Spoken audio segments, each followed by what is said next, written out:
nosotros estuvimos haciendo el alegato. Yo también pertenezco a la Asociación de Detenidos Desaparecidos. Trabajamos en el alegato del juicio de ESMA que continúa y vemos un recorrido de donde estaban la Marina, por ejemplo, secuestraban y compañeros de los organismos públicos. Los primeros atacados son los organismos públicos. La Marina generalmente ocupa el lugar del puerto y bueno, el primer lugar donde van es a las usinas que están dentro del puerto, ¿no? Y después los organismos, las empresas que estaban en cada organismo.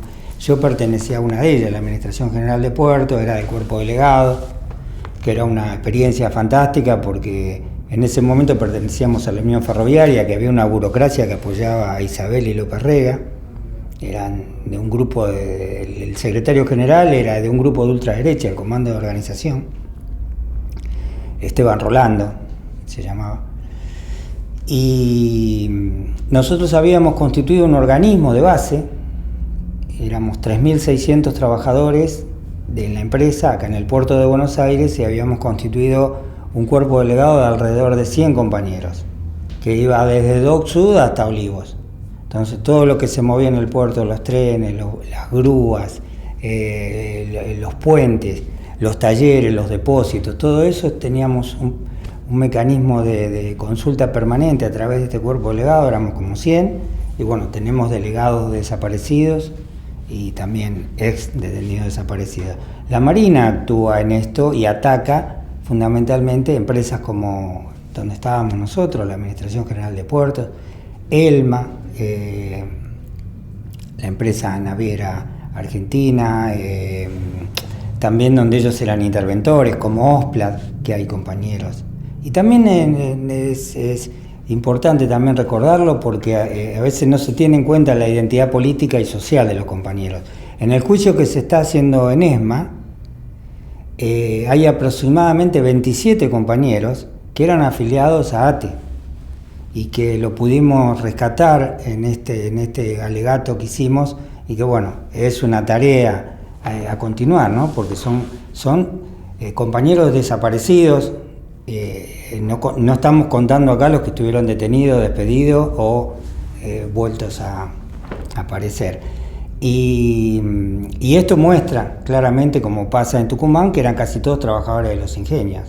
Y si uno ve todas las grandes empresas, va a ver cómo esa relación entre el poder económico y la desaparición de los compañeros, el endeudamiento, bueno, está estrechamente ligado. O sea, el genocidio es producto de una política, no es una casualidad, sino es destruir los colectivos militantes organizados por una transformación social, ¿no?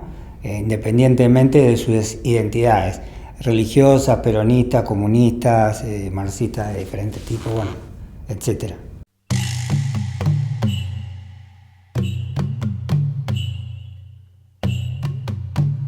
La burocracia en el 73, cuando se termina la otra dictadura de Lanusse, jugó un rol en contra de la organización de los trabajadores que venían desarrollándose. Córdoba había sido un primer ejemplo y los movimientos populares masivos que se habían producido durante esos años, 69, 70, 71, el cordobazo, ¿no? Pero también había estado el rosariazo y el mendozazo y bueno, y un montón, el choconazo y bueno, y siguen apareciendo hasta en Animaná, que hay una canción que de Animaná, fue un levantamiento popular por una empresa en la provincia de Salta, al oeste de la provincia de Salta. Bueno, pero así de seguido, eran todos levantamientos populares en cada una de esas localidades. Eso fue desgastando a la dictadura. La dictadura tiene que se ve obligada a convocar elecciones y la burocracia de los gremios estaban intervenidos, hay elecciones y se colocan personajes siniestros que pertenecían a grupos de choque, ¿no? Y vamos a ver cómo esto tiene actualidad, porque obviamente esta gente perdura, son eternas, o sea, están desde décadas en los sindicatos, ¿no? O sea, estas camadas, por ejemplo los Cavalieri, ¿no? Por ejemplo todo ese grupo que todavía sigue siendo secretario del gremio de comercio, y ya en el 70 estaba en la dirección del gremio. O el caso, bueno, que había pasado Lorenzo Miguel, u otros burócratas, ¿no?, que podemos señalar. Barrio Nuevo, Moyano, el Momo Venegas. O sea, el Momo Venegas y Moyano eran de la Juventud Sindical Peronista en Mar del Plata. Uno era de Mar del Plata, era de Necochea. Y se dedicaban a hostigar a toda la militancia, al grito de peronista, ni yanqui ni marxista, se hostigaban violentamente a los grupos que peleaban por la democratización de los gremios o en las marchas populares, boicoteaban todas las medidas, y bueno, habían sido desbordados por el 75, indudablemente. Miles y miles de trabajadores estaban en condiciones de paralizar la actividad, haciendo una asamblea de fábricas, y era una experiencia enorme. Nosotros participamos de esa experiencia y bueno, a veces uno cuando la vivió después no se volvió a producir porque hubo una tremenda derrota.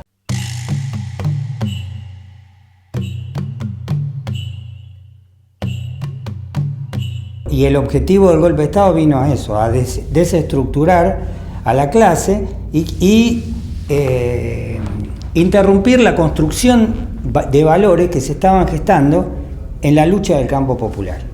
La solidaridad a la cabeza, ¿no? El compañerismo y pelear por un país distinto donde haya justicia. Entonces eso costó muchas vidas y bueno, eso se recuerda. El homenaje a los compañeros está presente y la experiencia, porque lo que debemos tener como memoria nosotros no es la memoria desde el día en que los secuestran a los compañeros y los torturan y los tiran al mar o los ejecutan o queman sus cuerpos. El objetivo es lo que pasó antes. La historia de los compañeros es una historia previa, que no nace con su desaparición, nacen con su actividad como militantes. Entonces, militantes formados, disciplinados, siempre dispuestos a la lucha y siempre organizando, o sea, con las falencias propias de la época y las discusiones políticas que se daban, pero con una voluntad de construir algo distinto. Bueno, el golpe viene a interrumpir eso. Esta cultura de la solidaridad, de la solidaridad intergeneracional también, ¿no? O sea, esto viene a interrumpirse y cuesta mucho reconstruir el tejido social. Si no se puede reconstruir el tejido social, no se puede reconstruir determinados valores.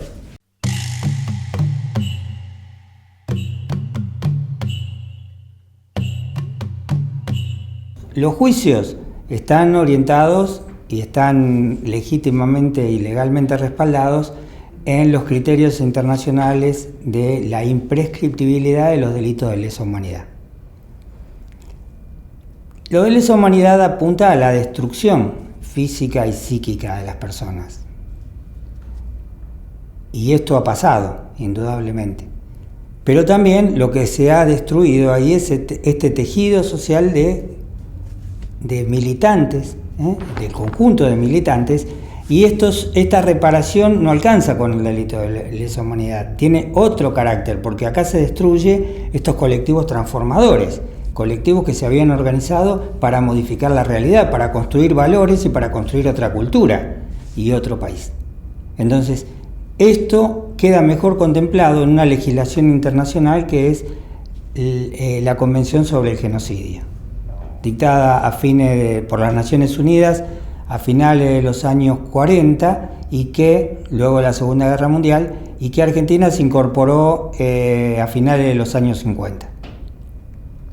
Nosotros acusamos en nuestros alegatos por genocidio, porque es una figura que es más abarcativa y le da mayor comprensión a el conjunto de militantes. Cuando nosotros hicimos el alegato, ubicamos ahí cerca de 40 grupos atacados, de diferentes facultades, empresas, barriales, o sea, y si lo vemos en todo el país, vamos a ver que estos conjuntos estaban atacados y había un plan para destruirlos. Entonces ese plan forma parte del genocidio.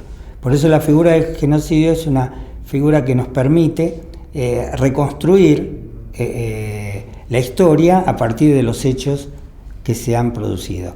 Muchas veces nos encontramos con dificultades para poder construir estos grupos, como nos ha pasado a nosotros con los 27 militantes de ATE que han desaparecido y que son causa en un juicio. O sea, pero estos colectivos estaban en hospitales, en diferentes reparticiones públicas, y desde ahí han sido secuestrados o asesinados. Entonces esta figura de genocidio le da mayor credibilidad y se acerca más a la verdad de lo que ha pasado en este trágico proceso histórico que hemos vivido.